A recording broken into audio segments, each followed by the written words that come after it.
Hello guys, welcome back to my YouTube channel. මම මේ යන්නේ අම්මගේ බර්ත්ඩේ එකට පොඩි ට්‍රීට් එකක් දෙන්න.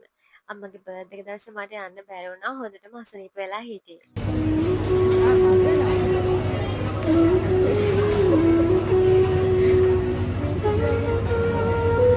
කොහෙන්දනේ?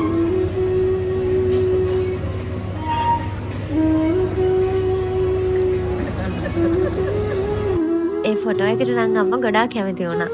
මම ෆොටෝ එක හදන්න දෙද්දිම හිතුවා අම්මා මේකට නම් අනිවාර්යෙන් කැමති වෙයි කියලා. අපි ලොකු වෙද්දී අම්මලා තාත්තලා වයසට යද්දි තමයි වෙඩින් වල වටිනාකම තේරෙන්නේ. ඉතින් එයාලා ජීවත් වෙලා ඉන්න කාලේ අපිට පුළුවන් විදියට එයාලව සතුටින් තියන්න ඕනේ.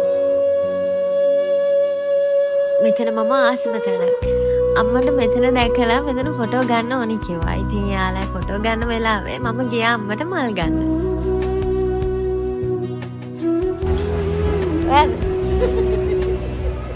බර්ත්ඩේ එකටයි මදර්ස් ඩේ එකට.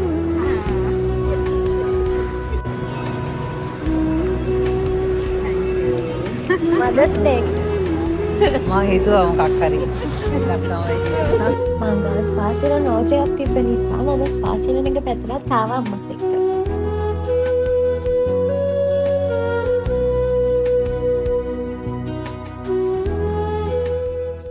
ඉතින් අපි වන් ගෝල් ෆේස් එකේ වටයම ගහලා මගේ කිසිම අංගල දෙන්නට සෙල්ලම් කරන්න ඕනේ කිව්ව නිසා අපි ප්ලේ ඒරියා එක පැත්තට ගියා. ඉතින් ඔහොම තමයි එදා දවසේ ගෙවුනේ. ඔයාලත් මතක ඇතුව ඔයාලගේ අම්මලා තාත්තලා එක්ක ඔයාලට පුළුවන් හැම වෙලේකම ආදරෙන් බලන්න. බයි බයි.